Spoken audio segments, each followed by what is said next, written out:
Continuamos con punto de referencia. Bueno, y el tema de la semana, o de las últimas 2 semanas, es el caso Calamar, que hay un gran debate en el país sobre ese tema. El pasado viernes, los 10 primeros imputados en el entramado de corrupción, conocido como Calamar, se declararon culpables de las acusaciones del Ministerio Público y manifestaron su disposición de colaborar, de colaborar con el Ministerio Público. Por esta misión de culpabilidad, el Ministerio Público le cambió inmediatamente la medida de prisión preventiva a prisión domiciliaria. Le cambió la medida de coerción. De coerción, a prisión preventiva a prisión domiciliaria. ¿Y no sería esa la estrategia con de grillete y con... sí. Tiene que presentar... Hay una declaración de Wilson Camacho, que fue de los que dirigió esta investigación por el Ministerio Público, que debemos escucharla para luego seguir comentando este tema. Vamos a escucharla. Confesar que lo que ha sucedido hoy en el tribunal es algo simple y llanamente asombroso, y lo es por 3 razones. En primer lugar, 10 de los 20 imputados han admitido los hechos ante el tribunal, lo que constituye el 50% de los imputados y además constituye el 100% de los imputados que hablaron en el día de hoy, los cuales admitieron sus hechos, y estas admisiones son la consecuencia directa de la contundencia de la investigación y de que esas defensas actuaron inteligentemente al darse cuenta que las pruebas del Ministerio Público son irrefutables, y por estas razones llegaron a acuerdos con el Ministerio Público. En segundo lugar, este hecho es asombroso toda vez que las admisiones de estos imputados corroboran todas las líneas que ha presentado el Ministerio Público en este proceso. Y en tercer lugar, debemos confesar que la forma como estos imputados han narrado ante el tribunal cómo operaba este entramado de corrupción, que incluso ellos le informaban al tribunal que se comportaba como una mafia, y que debemos además confesar que dijeron más de lo que esperábamos nosotros y fueron más lejos incluso en varios puntos que a los que había llegado el Ministerio Público, y esto unido a las pruebas que ha presentado el Ministerio Público deben dar al traste a que las conclusiones que hemos hecho al tribunal deben ser acogidas y deben imponerse la medida de coerción que hemos solicitado.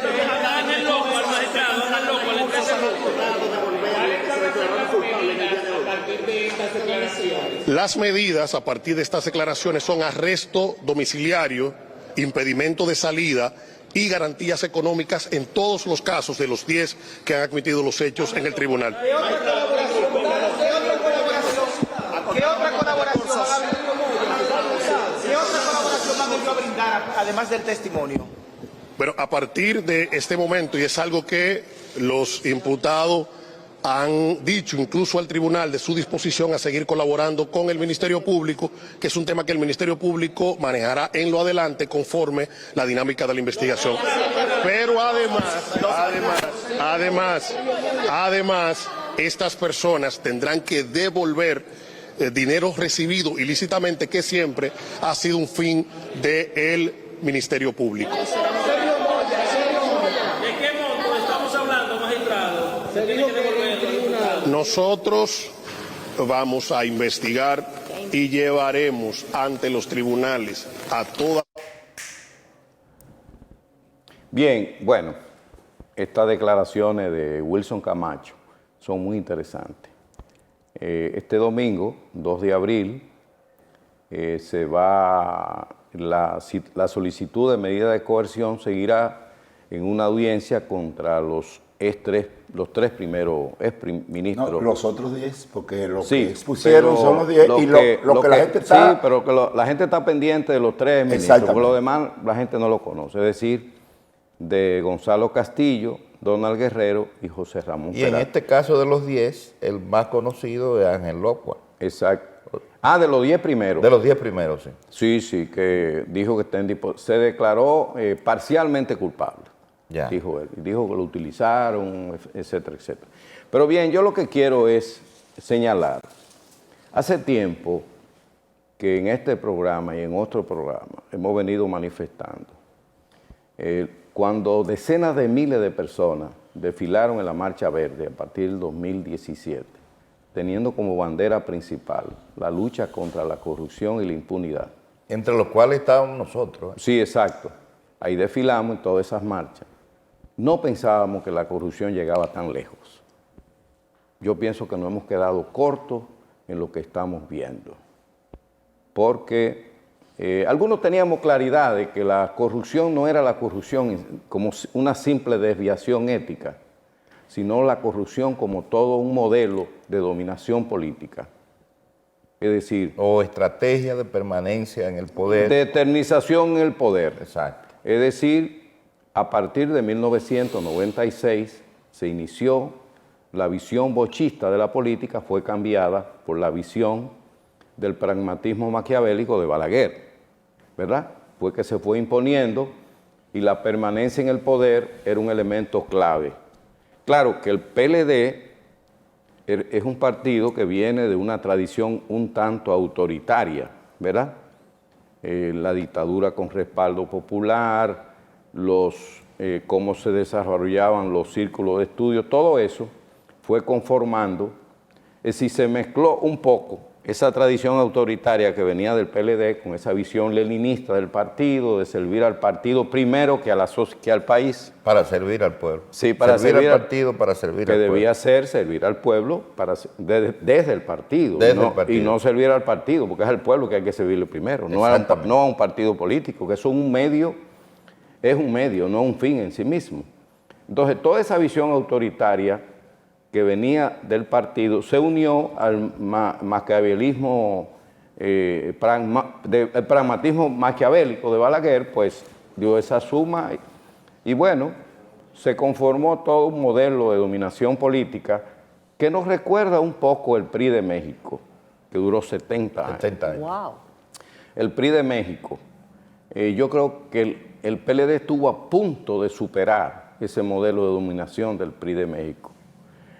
Utilizó fundamentalmente un elemento, control de los poderes públicos, todos, tenía el control total de los poderes públicos. Segundo, una red de comunicación donde su verdad se convertía en la verdad de todos, con un guión que se señalaba desde el principio hasta el final y una serie de comunicadores repetían ese guión durante todo el día. Y en tercer lugar, la corrupción como un cemento, era lo que unía todo ese engranaje y todo ese tinglado de dominación política. Yo creo que lo que estamos viendo ahora es el cuestionamiento y el develamiento de ese modelo de dominación que hay que combatirlo para los que puedan estar en el poder no traten de repetir ese modelo, porque no es simplemente lo que ha pasado, es la tentación que pueden tener lo que siguen de tratar de imponer parte de ese modelo de dominación, de hacer lo que sea por permanecer en el poder. Yo creo que el gran dilema del PRM es cómo eternizarse en el poder al margen de la corrupción.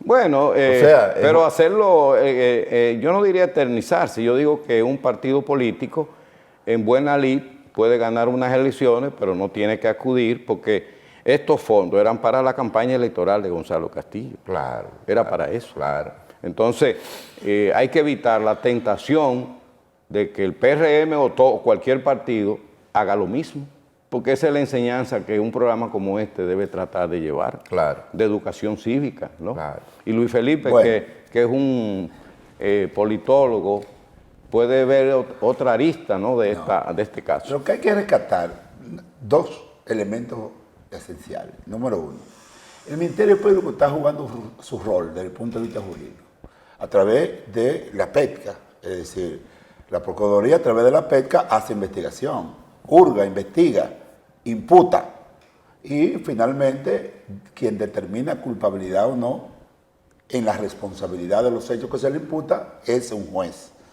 Esa es la regla del juego del sistema, ¿no? Sin embargo, nosotros de estos hechos, nada más no es el primero, sino de todos los hechos que se han elaborado, debemos sacar desde el punto de vista político algunas lecciones. Primero, primera lección de todo esto, de lo que vienen, de lo que están y de lo que han sido. Los funcionarios públicos deben rendir cuentas. Sí. Es decir, un elemento clave es la rendición de cuentas, número uno. Número dos, debe definirse mecanismos de sanción, es decir, deben de identificarse a través de la rendición de cuentas y también deben de la gente, las personas, recibir las consecuencias de los actos ilegales que hacen, es decir, recibir consecuencias. Y número tres, desde el punto de vista político, tiene que ver con el financiamiento de la actividad política. El financiamiento en sí mismo de la actividad política está vinculado ¿a qué? Bueno, a una redistribución operativa de la estructura partidaria. Porque los mecanismos de elección han sido prostituidos. No solamente en lo que tiene que ver con las opciones que se le presentan a la gente, sino dentro de los propios partidos se han instrumentalizado una estructura mediante el cual los que salen electos primero y los que salen, la opción que se le presenta a la gente es donde predomina más el dinero que los conceptos.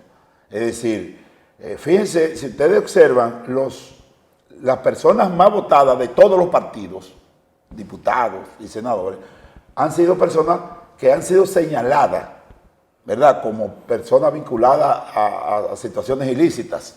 Es decir, entonces, los partidos tienen que revisar algunas cuestiones, volver a la acción política con una ética determinada, que el manejo propio de la actividad política se haga sobre la base de la transparencia.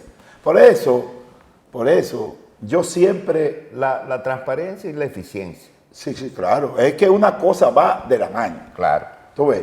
Por eso yo, Radamés, Agustín y Marcia, cada vez que suceden estas cosas, aunque parezca...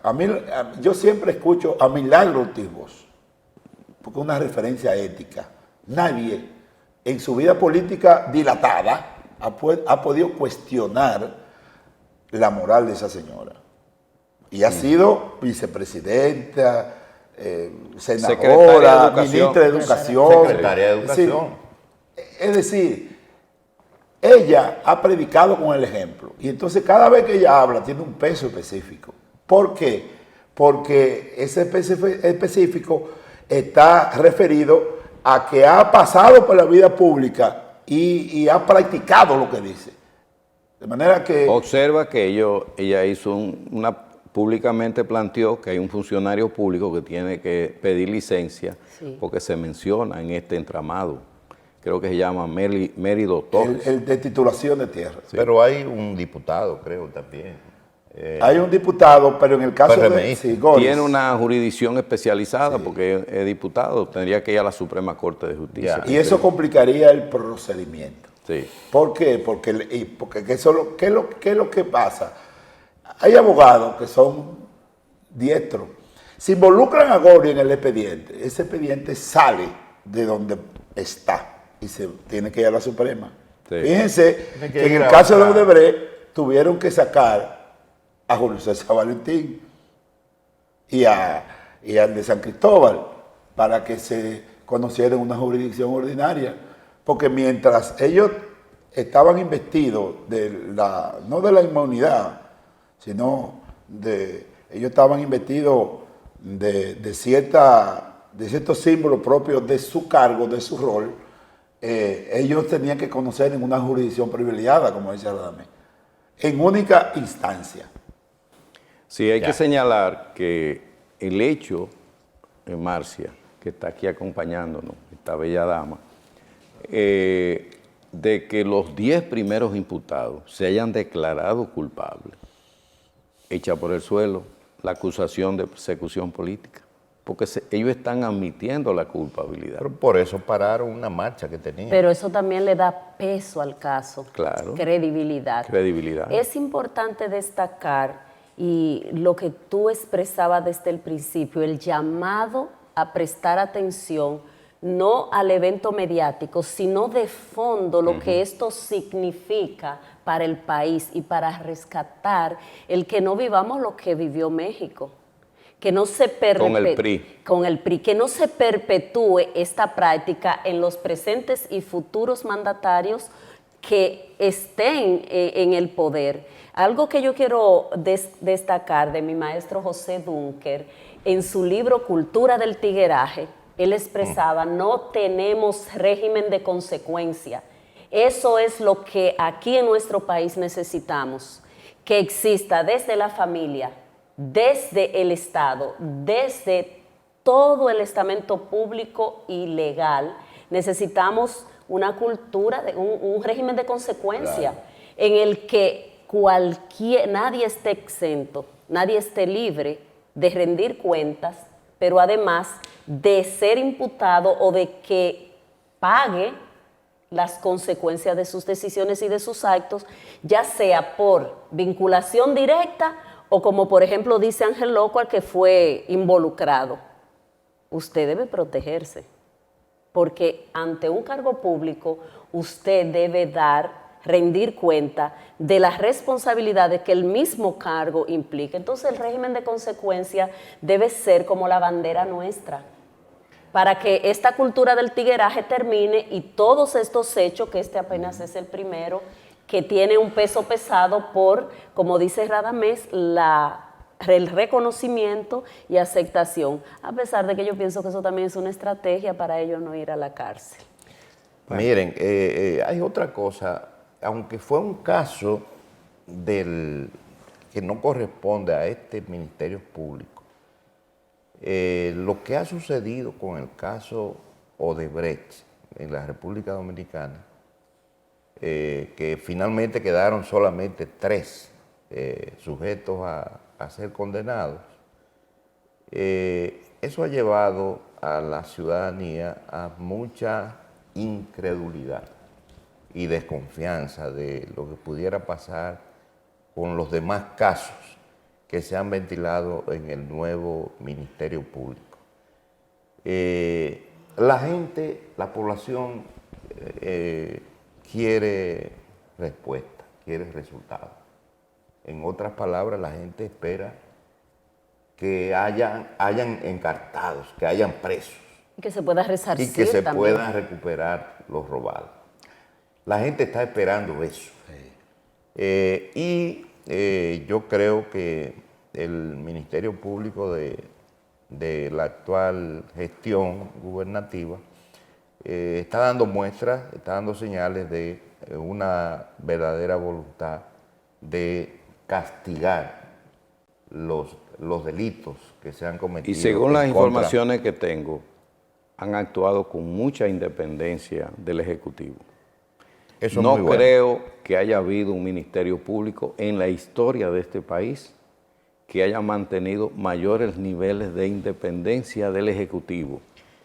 Es decir, no podemos hablar de independencia absoluta porque estamos viviendo en un país como República Dominicana, pero es posiblemente el Ministerio Público que ha actuado con mayor nivel de autonomía e independencia del Ejecutivo en la historia de este país.